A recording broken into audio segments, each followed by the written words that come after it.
Good morning, Bucknutters. Welcome to the Bucknuts Morning Five here on Friday, September 22nd, 2023. I am Dave Biddle. I'll be joined by Jonah Booker in just a moment to get his insights. Welcome to Notre Dame game eve. It's going to be a lot of fun tomorrow night, we hope, in South Bend. Cannot wait for tomorrow. It's going to be awesome. Jay Book and I are going to break down all things Ohio State, Notre Dame in just a moment, but I want to let you guys know about one of our great sponsors, Jonathan Green Grass Seed, and they have a message for you guys. Hey there, Bucknutters. Do you want your lawn to be the best on the block, but not sure where to start? That's where Jonathan Green comes in. Their lawn care products are the secret to achieving the lawn of your dreams. With over 130 years of experience, Jonathan Green is a name you can trust for quality lawn care. Their Black Beauty grass seed is especially formulated to thrive in your region, whether you're in the Midwest, Northeast, or anywhere in between. Planting Jonathan Green grass seed is easy. Just spread it on your lawn, water it, and watch it grow. It's that simple. In no time at all, you'll see thick, lush, dark green grass that's the envy of your neighborhood.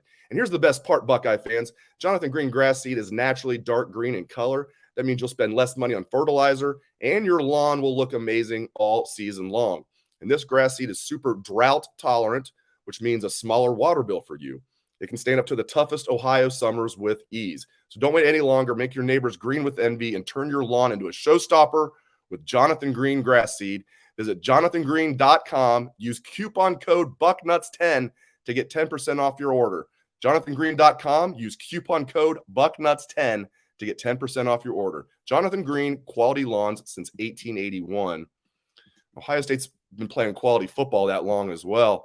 All right, let's bring in the one and only Jonah Booker. We're going to get his insights. Let's just start right at the top with this question, sir. I mean, do you feel like this game's going to be won? Battle of the trenches is going to win this game. The battle at quarterback, who's going to play better between McCord and Hartman? Combination of both. What's the bigger factor in your mind? 100% battle in the trenches, Dave.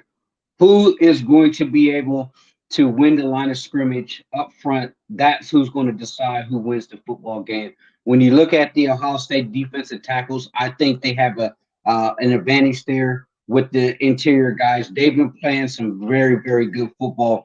When Ohio State defensive tackles are going against Pat Coogan, Zeke Corral, Rocco Spindler for Notre Dame, some of those guys have struggled. They've been solid, but they had their moments. I think that's going to be key because they're going to rely on the power running game, similar to Michigan. They got an outstanding running back. I think, if I'm not mistaken, I believe their running back, Audric Estime, he's graded out as the top running back in all of college football, according to PFF. So it's going to be critical for our front seven to really take it to them. Now, something that you touched on is how will JT and Jack Sawyer go up against their All-American left tackle, who's probably going to be one of the top offensive linemen that come off the board in the NFL draft. They're going to have to be able to get home. Even if they don't get sacks, Dave, they got to be able to knock the quarterback off his mark, make him uncomfortable, flush him out the pocket. That's going to be critical. He hasn't given up on pressure all season, Dave. So that right there tells you how good he's performed right now. And I believe Joe Walsh is his name. So if you can get some pressure on him, create some havoc in the backfield, that right there is going to determine where this game trends. Because if they can't get off the field and Notre Dame is just running it down their throat with the power run game, it's going to be a long night for Ohio State. But I do have faith that those defensive tackles, they're going to be able to get busy in the middle. Now you flip it to the other side of the football, Dave. Critical matchup for this offensive line. I think they're up to the task. You look at Javonte Jean-Baptiste going to be starting on that other side of the defensive end. They kind of run a Viper type of defense at Notre Dame, but just being able to win that line of scrimmage like they did last year. You think back against Notre Dame when they played at Ohio State last year. When did the game take over? When that massive offensive line of Ohio State really start to lean on those guys. Mayan Williams with the power run game pretty much iced the game. So it's going to be critical that those big boys up front can win in the trenches. 3rd and 1, got to be able to pick it up. 4th and 2, you want to be able to get out there and run some power football. Got to be able to pick up those short yards against Notre Dame. Looking at Sam Hartman, he's known, for his passing skills. Not that he's like, not that he has a rocket arm by any means, but he's a good college passer, no doubt about it. ACC all-time leader in touchdown passes this year, leading Division I / FBS in passing yards. He has played an extra game, so that factors into it. But still, 13 touchdown passes this year, 0 interceptions. One thing they have not done at all through 4 games, though, Jay Book, is QB runs. They're not doing any QB runs at all. You look back at his Wake Forest stats, mediocre yards per carry, but that includes sacks. But in all 3 years that he was the full-time starter, where he started every game, he had over 100 rushing attempts all 3 seasons. And 2 years ago, he had 11 rushing touchdowns and over 300 yards rushing for the season, which doesn't sound like a lot of yards. But again, that includes sacks, which is stupid that the college football does that. That's a topic for a different day.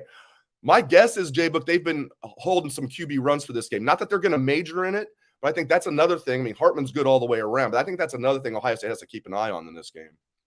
Though I wouldn't be surprised if they have some wrinkles, Dave. The thing that has to worry you about him, he's played so much football that the one thing that you're going to count on, if you flush him out of the pocket, you move him off the mark, he is good enough and he's heady enough to be able to make you pay if you don't have discipline on the back end, because he's going to be able to keep his eyes downfield, use his legs to get himself out of trouble.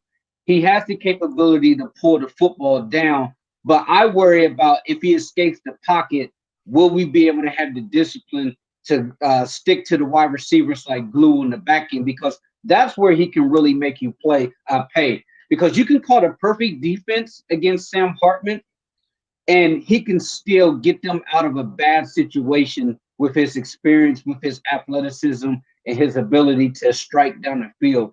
So it's going to be imperative for the guys on the back end to make sure that everybody's doing your job. Don't be a hero. Stay on your guy, play within the defense, and trust that your brothers are up front. They're going to be able to make a play. Yeah, and just to circle back, I'm not saying Sam Hartman's going to carry the ball a lot in this game, but this season he's got 12 carries for -7 yards, and I think pretty much the 12 carries have just been scrambles when the play breaks. I don't think they've had one called Q run, and that includes the sacks. 12 carries for -7 yards. I just think 3 or 4 times there's going to be a called Q run. They don't need to have a spy on him or anything like that. That's just something I noticed. I just have a feeling that's one of the wrinkles they're saving for this game. Again, nothing that they're going to major in, but another wrinkle that they're going to throw out there. All right, let's talk about Kyle McCord. I'm very curious how he's going to handle this mentally. I'm a huge believer in the mental side of sports. I used to laugh when I was a kid, and coaches would say, oh, sports is 90% mental and 10% physical. I think it's more than 10% physical, but now I understand. All those coaches I laughed kind of behind their back, they were right. Sports, the mental side of sports is so important, especially at quarterback. How is he going to handle this environment? Huge game, the game of the week in college football, his first big test at the collegiate level, hostile environment, on the road, at night. I mean, I'm just curious how he's going to handle this mentally. If he handles this well mentally, I think the Buckeyes are going to win this game. You come to Ohio State to play in these type of games, Dave. You come to Ohio State where the lights are the brightest, the stage is a little bit bigger, the atmosphere is going to be rowdy. As Marvin Harrison Jr. said, I love playing on the road. Why? Because I love being the villain.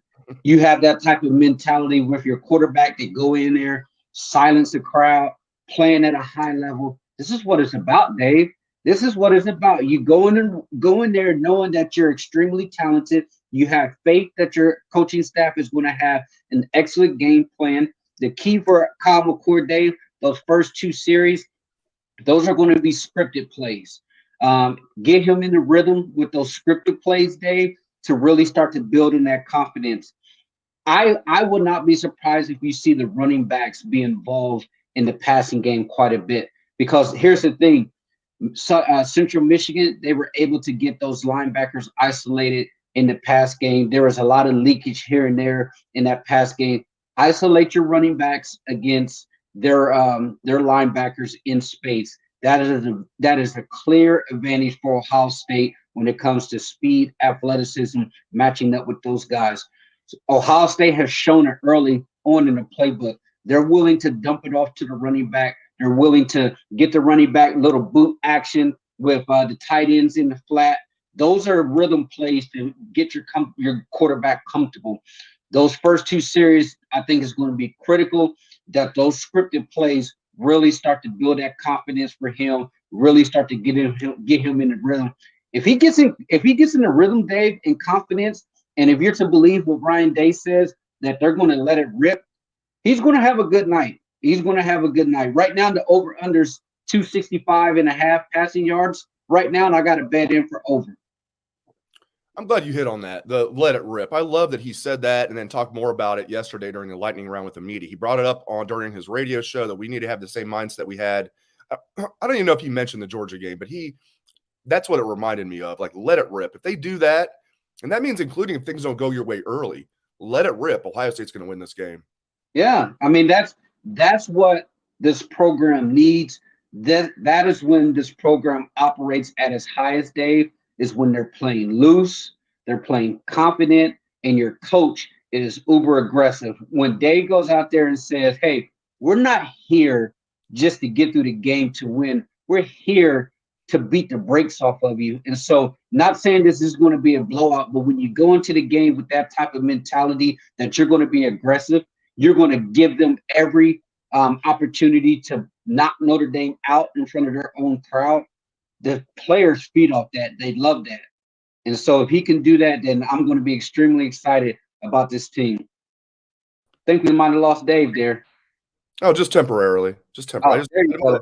A little frog in my throat there. I didn't want everybody to see me and hear me cough. That's never a good sound, hearing somebody just cough. But I mean, Sam Hartman, is there too much hype about him? And forget about him as a runner. I've talked a lot about that. That's just a little wrinkle I think there's going to be. But like, people are talking about him as a legit Heisman candidate. You can see why you look at the numbers.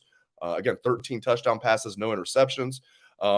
People have him right up there with Mike, maybe not up there with Penix, but right up there, Caleb Williams.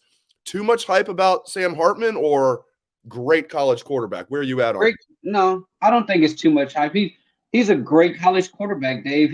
This is his 150th or his 50th start. 150th. I mean, his 50th start in college football. So he's played a lot of football. I think he's a heck of a quarterback. He's a great addition to them.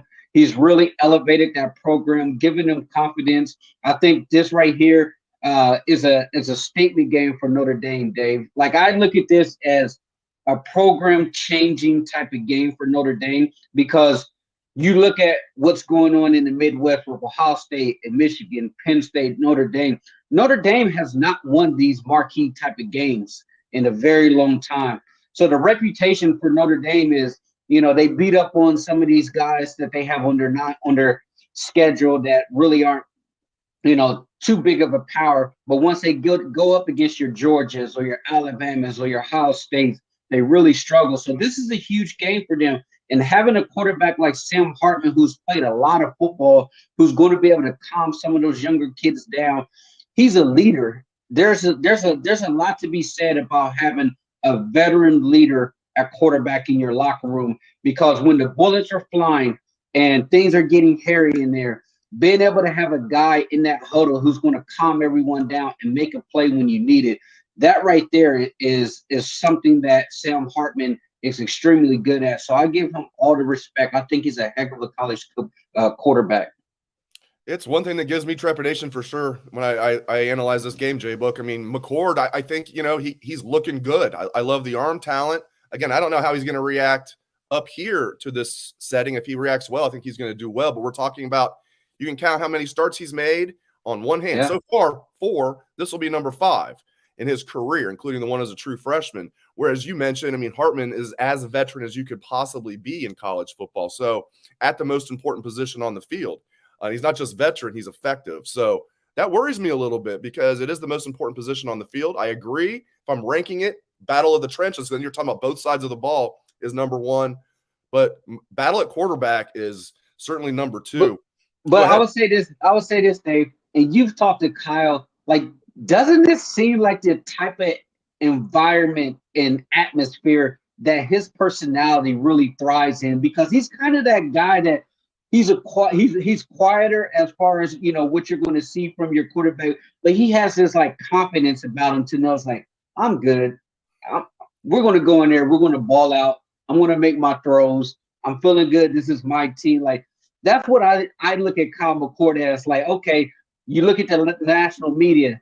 A lot of people are doubting Ohio State right now. I mean, what Brady Quinn say, he's 10 confidence that Ohio State's going to get rolled Saturday. So you look around the landscape. There's a lot of people that says, "Hey, Ohio State is about to get their butt kicked." But guys like Kyle McCord, they use that type of stuff to feed them, to give them that extra motivation. And I hark back to what Marvin said.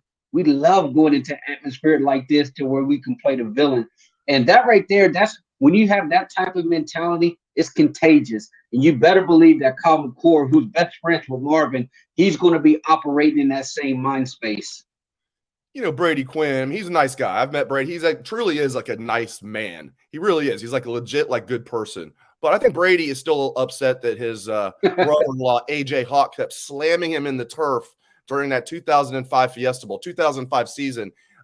Just one of 5 times during my lifetime and your lifetime that the Buckeyes have absolutely taken it to Notre Dame. Yeah. So last year they didn't take it to him. That was the closest one of the 5. 21-10 was the closest of the 5. So I would say this about the Notre Dame faithful and their confidence in this game, Dave.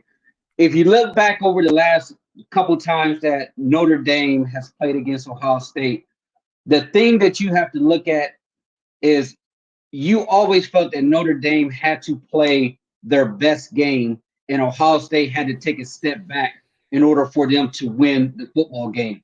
This year, when you look at Notre Dame, Dave, you can look at them and say they're good enough to win this game, even if they don't play their best football game. So there's a lot of confidence coming from their side because they feel like this is one of their best teams that they've had over years. This is their best opportunity to really knock off one of the big dogs where they don't have to play like their A++ game and Ohio State has to take a step back. They feel that they at night, at home, in their place, they're good enough to take Ohio State to task. So I see where their confidence is coming from. It may be a little misplaced, but I like the fact that a lot of people around the country think that Ohio State's going to go in there and get rolled. That's typically when this program operates in a better, more aggressive type of mind frame to say, hey, they're doubting us, so let's go in there and prove people wrong. Speaking of Brady Quinn, I've said Sam Hartman's their best quarterback, Notre Dame's best quarterback since Brady Quinn. And dare I say, I think Sam Hartman's a better college quarterback than Brady Quinn was. Now, he's not going to be a first-round draft pick. Brady Quinn looked like he was straight out of Central Casting at 6'4" and lifted with the O-lineman, strong arm. But, I think Hartman might be their best, quarterback in a super long time. We'll see what happens tomorrow night. Maybe he's getting hyped up too much. I agree with you. So far, he is – he's worth the hype that he's getting. We'll see how he does tomorrow against the Silver Bullets. Speaking of the Silver Bullets, you touched on this a little bit. JT and Jack, can they get pressure? Can they, because Joe Alt might be the best left tackle in the country, best tackle period. If it's not him, it's the Penn State left tackle. Those guys are going to battle out to be the number 1 offensive lineman off the board in the NFL draft. Where's your confidence level 1 through 10 that JT, Jack, and even Caden Curry and Kenyatta Jackson and Mitchell Melton and get some work done? I'm at a 6, Dave. I think they had 13 combined pressures last week, but that was against Western Kentucky. So that is a step in the right direction. I think the sacks will eventually come. You can be effective without necessarily having all of the gaudy sack numbers. I think the way this defense is structured, they're playing so disciplined up front that they're allowing some of those guys, especially on the interior, to really make a living off creating pressures on the quarterback. But we're going to need it. This is a money game. Make no mistake about it, Dave. Massive eyes, NFL eyes all over this particular game. So JT, Sawyer, they got to raise their game to another level. You better believe that Joe Alt, the All-American left tackle, he's going to have those guys trying to put the claps on them. So it's going to be critical for them to show what they're really made of. The last thing about this, Dave, the defensive end, who was considered an All-American for them last year, had all the hype going into that game. What happened? He went up against Paris Johnson, got absolutely shut down. That kid dropped after that. He was going into that game. A lot of people viewed him as a first-round defensive end until he went up against Paris Johnson last year. And then after that, it kind of snowballed on him that he didn't have a greater season than a lot of people expected. But that game right there really exposed him as far as the NFL. So it's critical for JT, Jack, if they want to make sure that they get to that next level, first round, second round defensive ends, time to show up. But I think this defense right now, they're playing extremely well. They're playing fast. They're playing aggressive. And the thing that you have to really like over the last couple of weeks, Dave, they have yet to really show anything exotic. It's been a pretty bland defense, and right now it's the number 2 defense in college football. That's right. I mean, I've talked about how Notre Dame's holding some things back. You were talking about it. Obviously, both teams are holding things back on both sides of the ball. You're right. I mean, Ohio State's defense has been vanilla to some degree. For Knowles' standards, they've been somewhat vanilla, and they've been vanilla on offense at times for most of the time too. So it's gonna be interesting to see the wrinkles on both sides of the ball. Jay Book and I are gonna give our predictions on this game in just a minute. We're also going to talk some Ohio State recruiting, so stick with me. I do have one more read from one of our great sponsors. You guys know I love fantasy football. I'm very excited to announce our new partnership with Underdog Fantasy. We decided to partner with Underdog because it is the easiest place to play fantasy sports. It's also the fastest growing fantasy app in the industry. Underdog Fantasy has a lot to offer, including their Pick'em game. In Pick'em, you pick whether your favorite players will have a higher or lower stat total in this week's game for a chance to win big. It's so easy to play. Just pick 2 through 5 of your stats of your favorite players and choose whether they'll go higher or lower. You can 20 times your money by going 5 for 5. They also have a Best Ball Mania. If you think you know football, you've got to check this one out. This year's Best Ball Mania has $15 million in total prizes up for grabs, with the winner taking home $3 million. So sign up today with promo code Bucknuts and get your first deposit doubled up to $100, free $100. There you go. Visit UnderdogFantasy.com, find them in the App Store, and don't forget to register with promo code Bucknuts to get your first deposit doubled up to $100. Must be 18 or older and present in a state where Underdog Fantasy operates. Terms apply. Concerned with your play, call 1-800-GAMBLER or visit www.ncpgambling.org. All right, Jay Book. Brass tacks. Who do you like in fantasy this week? No, I'm kidding. Right, let's get some. Do you think Joe Burrow is going to play? No. Anyway, let's get down to brass tacks. What is your score prediction for this game? I have Ohio State winning 27-21. I think it's going to be a pretty tight battle, Dave. This one right here, I believe it's going to be a fourth quarter game. I look at this. I have respect in the sense that this Notre Dame team, they understand the magnitude of this game, the ramifications of it, what it can do to their program, where it can take Marcus Freeman's career, and how he's viewed on the national landscape. This right here is going to be a battle, an absolute war in the trenches. It's going to be some give. It's going to be some take. And I think Ohio State pulls away in the end in the fourth quarter, 27-21, Buckeyes riding high, heading back to Columbus. We always have similar scores. I think once this year we had the same score. Even back last year, I remember we had similar scores. Again, pretty similar. We never share notes before the show as far as our predictions. I have this one maybe a little higher scoring than some. Not that high scoring, but I have it 31-24 Buckeyes. 31-24. I feel like there's going to be nervous moments for Buckeye fans.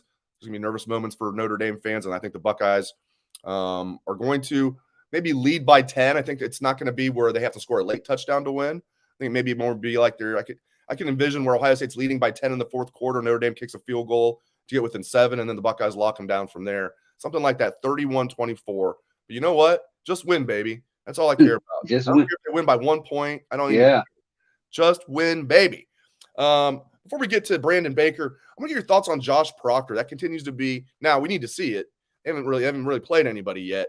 But are you buying that Josh Proctor, the light has come on as a sixth-year senior? Because I kept saying in the offseason, after I touted him every year coming into, except for this one, I was like, are we really going to believe the light came on? Is the light going to come on for Proc as a sixth-year senior? J-Book, break it down for me. He looks good, Dave. I'm not even going to lie. I was skeptical about Proctor, but right now, it really seems, the thing that I noticed about Proctor right now, Dave, he's playing under control. He's not out there just, playing with a guy like a loose cannon who's trying to knock everybody out. But when you see him, his coverage has been a whole lot better. He's doing a wonderful job on the back end, being a leader, being a vocal leader for those guys, making sure that the defense on the back end is getting set. So far, I give Josh Proctor 2 thumbs up. I will say this, Dave. That is kind of a cherry on top, if I want to say it like that, because I wasn't expecting that much out of Proctor this year. You and I talked in the spring. He was getting reps with the one. We kind of thought it was like, oh, they were throwing a bone to the 6-year guy just to, say, hey, thanks for sticking around and giving him some reps. But I'm pleasantly surprised with Josh Proctor. And I will say this, Dave. Remember last year against Notre Dame, he missed against Styles, and that was the last time that we saw Proctor last year. So this is a revenge game for him. He's going to go out there and play like a madman. I had the faith in him. You can, as a competitor and as a defensive back, when you messed up and you had that moment to where it probably could have defined your career. That right there for Josh Proctor, he could have easily, after this past year, entered the transfer portal, went and play somewhere else. The Notre Dame game was the one that set the dominoes for him last year to lose significant playing time. So you better believe he's going to take it personal to where he wants to go out there and have a revenge game for himself. Not necessarily saying, hey, I need to go out there and play all world. But for him personally, I can guarantee you that he's going to want to go out there and have a great game personally for himself. I love it. I love it. Hey, I always say stuff like, and I'm totally serious. If I say like, I don't believe in this fill in the blank Buckeye player, but I would love to be wrong. I'm thrilled that I was wrong about Josh Proctor. Again, he still needs to prove it. We'll see. I don't want to be sitting here during the post-game podcast talking about, well, there's Proctor of old showed up. Hopefully we're saying number 41 went out there and had a great game. We've been talking about Brandon Baker for months, so I guess we got to talk about this. He's going to announce on Sunday. It ain't looking good. I look at it's like you get on the 24/7 sports prognosticator page, and it's like every crystal ball. It's like Texas, Texas, Texas, Texas, Texas, Texas. So I'm guessing he's going to go with Texas. I know I'm going out on a limb there, but any chance for the Buckeyes here? What do you think? I mean, I say it's Texas. Slight, there was a report out that came out yesterday said that he really doesn't know. It could come down to a gut decision come Sunday. I'm not buying that. If you got a decision date set, you pretty much know where you're going to go, especially, you're 3 days out. So I think he's going to go to Texas. And I will say this, Dave, they're missing on another elite left tackle. So the thing that you have to feel just better, they are going to be way more aggressive in the offseason when it comes to the transfer portal, especially those first wave of guys. They made a mistake this past year of not being aggressive, and they missed out on a lot of quality tackles with those first wave of portal guys. That's not going to happen this year. I would say after Brandon Baker, it's time to go ahead and pivot and put all your resources to Jordan Seaton. I think he's an elite guy that they really have a chance to get. He's going to be visiting here this fall for a game. So you're probably going to miss out on Baker. Do everything that you can to get Jordan Seaton. Once January comes and the new portal season opens back up, go as aggressive and as hard as you can to try to bring in at least 2, maybe 3 offensive linemen out of the portal. Great insights, as always, from Jonah Booker. Thank you very much, J-Book. Thanks to all of you. Make sure you join me for What We Learned live after the Ohio State Notre Dame game tomorrow night. Sunday morning, maybe. I don't know. It'll at least go into Sunday morning. I don't know if we'll start. It'll be Sunday morning. But join me for What We Learned live after the game tomorrow night. Thanks again to J-Book. Thanks to all of you for tuning in. We appreciate it very much. Enjoy the game tomorrow, Bucknutters.